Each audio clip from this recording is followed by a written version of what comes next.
Greetings, my comrades, and welcome to probably the most requested video of all of the nation template guides, which you can get a link to in the top right of the video. Today we are using the Soviet Union, showing you the ridiculous amount of templates that will work extremely well for every situation you might find yourself up against in Hearts of Iron 4 single player and multiplayer game. Now, before we get too far into this, I want to go ahead and mention for our technology, because the Soviets are expected not to join the war until probably around 1941. Actually, I should research that. There you go. Since the Soviets until about 1941 don't even get involved in the war, I've given the technology that pretty much every single Soviet Union player that I have ever seen ends up having by 1941 in single player and multiplayer. So we have tanks up to 1941, we have artillery up to 1941, we have infantry equipment. Pretty much you get the idea, except for support equipment. We just have 1939 for that because there is no 1941 variant technically, even though you can get the 1940 variant by rushing, or 42 variant. Instead, we're just going to go ahead and show you guys all this. Now, also, we, again, let me mention this, since we went down mass assault, we also got the bonus, which is right here, which actually removes some of the infantry combat width. So if you don't have this researched, or you can't get it by the time the war starts, all you have to do is just remove like one or two of the infantry divisions off the template, like here, for example, and then it should be just fine. It should still work about the same, almost. So let's go ahead and start from the top and work our way down with our very first Garrison Division. Pretty much this is just a line filler that you would use if you're going to be going no air Russia. Since there's no anti-tank guns with it, it's not going to help too much on the front line. It does have an engineer company, so it is alright for holding, but this is just made if you're going to go no air Russia, for kind of a backup unit to have to help out in some of your battles to shoot down enemy casts. That's all that is. Next up is our Garrison Division, or Garrison 2. This actually is pretty much the same idea, except instead of going up against planes, you're going up against tanks. This actually does have almost 70 piercing, a good amount of heart attack. All you're going to do with these is just kind of build them in reserve and then put them in the same spots as your frontline division. So you would make a front line with somebody. Then if you're worried about tanks in certain zones, like you would probably, if you're doing the Stalin line strat, you would probably more than likely, oh wow, that is so white. You would probably, if you're doing the Stalin line strat and you're going to go here, you would put some of those anti-tank Garrison Divisions there, you know, maybe some around here, you know, pretty much certain areas you're expecting the Axis to try to use tanks and break through. Next up, we have Penal Battalions, which are literally just infantry divisions. That's all these are. They are also on the reserve version, so they get equipment last. All that these are going to be good for is to just fill the line. They're not going to have engineers. They're not going to have entrenchment. All they're going to cost is infantry equipment, and it's only 1,200 per division as well. This is more of a literally you are on your last legs. You have a bunch of infantry equipment in reserve. You have a bunch of manpower, but you don't have support equipment for engineers. You don't have tanks available. You can just flood these out into zones and all this other kind of stuff. It'll take a big hit to your supply usually, but again, these could work if you spam hundreds of these out and just throw them against the enemy lines, and over time you could like cause damage to their organization. You can route them that way.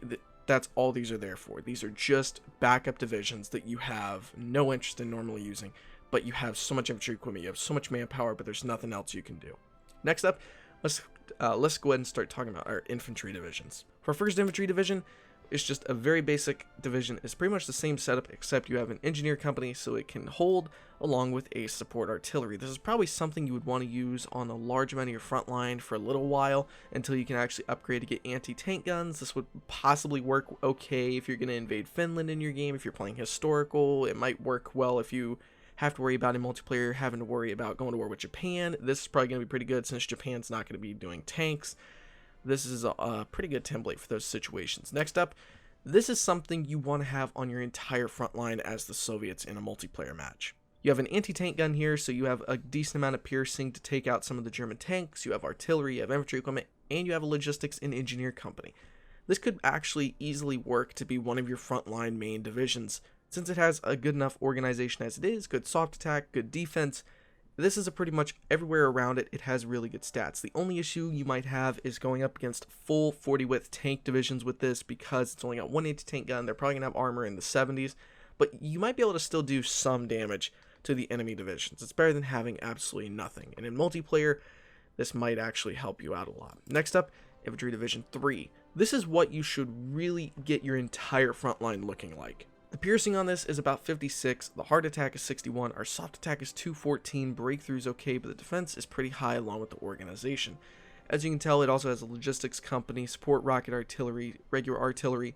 This is really good if you're going to be able to use it on your entire front line. This will counter almost every situation again, unless you run up against, well, a bunch of German tank divisions, like 40 of them or something like that, and 40 wits, that's the only thing you have to worry about.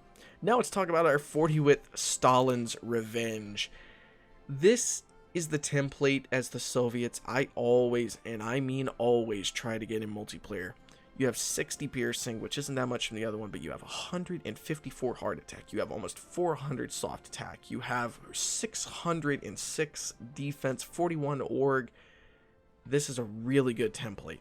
It has almost every situation you're going to come up against covered, except, again, unless you run up against a ridiculous amount of German heavy tank divisions or something like that. But your piercing should still be able to be piercing the majority of them. So this is a really good template in those situations, and is something that every Soviet player should try to strive for. This can go on the offense, it can be defense, it can pretty much be all those situations. Now let's move on to motorized followed by tanks. I like to call this the Red Army Orchestra. As you can see, it has 2 Katyusha rockets and 7 motorized divisions. It works on the same idea as a 7-2, except we also have support rocket artillery, and support anti-tank. So it's got 47 piercing, but only 31 hard attack. So it's not going to do too great against going up against enemy tank divisions. It shouldn't be made to force attack tank divisions, but just holding up by itself, it should be able to last for quite a while, especially if you have a lot of these. So this is a really good one to go up against enemy infantry and stuff like that, but going up against tanks, it's not going to be that great of an idea. Now this one should give you an idea. It's called God's Vengeance. This has 411 soft attack along with 45 piercing, 41 hard attack, so it's not going to go up against tanks that great, but it's got 36 org. This will actually push a lot of enemy infantry divisions, even in multiplayer matches, even with anti-tank, because there's no armor in this, so you don't have to worry about that much. This is literally one of the most OP motorized divisions you can actually get inside of Hearts of Iron 4, because it's got no armor, so anti-tank guns can't really do too much against it. I mean, they can do some decent damage because of the hardness and all that kind of stuff, but you're not going to lose that many of these compared to, other stuff like tank divisions. So these are really good because of all the stats, all the bonuses, and everything like that. Now let's go ahead and get to our tank division lineup. So first off, for our tank division, it is a basic 20 width. So something very important on a lot of these templates is to add logistics companies, because you're in the Soviet Union. You're expected to spam out tons of divisions, but you're going to have low resources and supply in a lot of these areas. Even with the land doctrine maxed out that gets rid of a lot of those penalties, you're still going to have some issues in there. So here we have 3 tanks, 2 medium self-propelled artillery. These are level 2, by the way. And then 4 motorized. We also have support rocket artillery, and well, I mean, you guys can see these should more than likely work in most situations, unless you're going up against really good armored 40 with armor divisions, but these should be able to handle most infantry divisions and stuff along those lines. It's almost like a 7-2, if you will. It works a lot against enemy infantry. Now let's go to this one. It's pretty much the same setup, except this one is actually made to be a little bit more friendlier for going up against enemy tank divisions. As you can see, we swapped 1 motorized over to a tank destroyer. Now you notice our org is at 19. That is really, really low. So I would not entirely recommend this unless you have to use this, but it's more of a defensive unit. So if I were you, I would probably more than likely remove both of these self-propelled artillery if your org really is this low, and I would recommend adding more motorized. But this template should do okay in a defensive kind of setup against enemy infantry. Or sometimes even going on the offense against enemy tanks. It's really low org, it's going to get routed really quick, but it still should do okay. It just can't fight too long, so it will do some damage, just not that much. Now we're in the 40 width tank divisions, so the ones after this are probably my favorites to use in multiplayer. Here we have 441 soft attack, 236 hard attack, 52 armor, and 70 piercing. This thing is an absolute beast.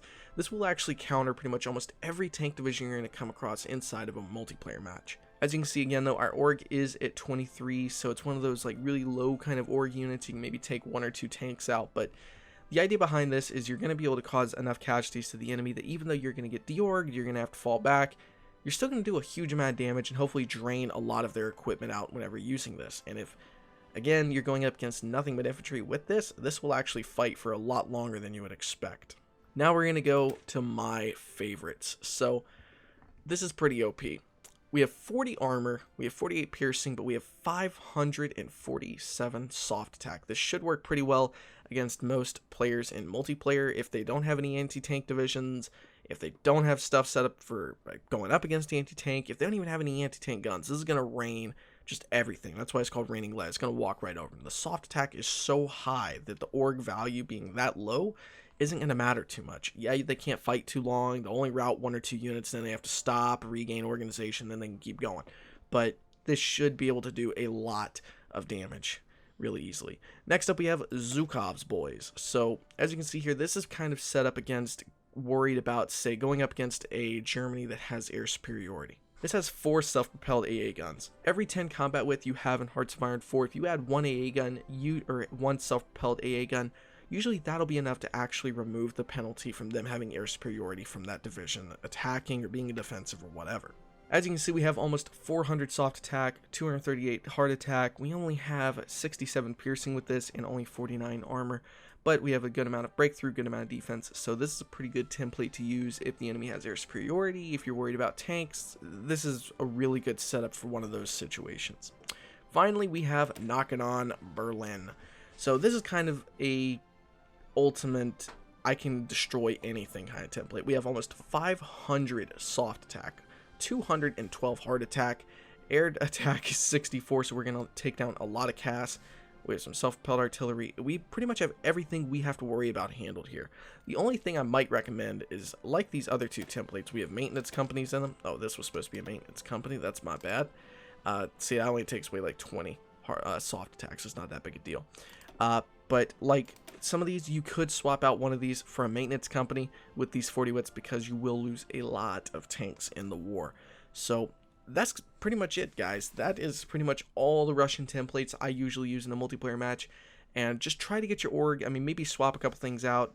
The org is really low because in single player, the AI usually puts stuff up that you can just walk right over them. In multiplayer, you might want a little bit more org. So something like this, you can remove one of these tanks, add another motorized or mechanized, you know, one of those 2. Probably motorized would be best for the Soviets. You know, if that's still too high, then you might be able to remove, you know, another tank and try that. Just try to keep your, you know, org close to or above 30 is a really high point that I like to have is minimum, but that's what I would recommend. Something, just try to keep them above 40 if you're in multiplayer, but if you're in single player, keep them the way they are and they should work fine. So guys, that is pretty much it. Hopefully you guys enjoyed this video, and please let me know down below any other country template guides you would like to request, and in the top right, if you hover over there, you'll see a card that has a link to the playlist with all the previous country template guides in there already. Thank you guys for watching. I'll see you guys next time. Stay awesome.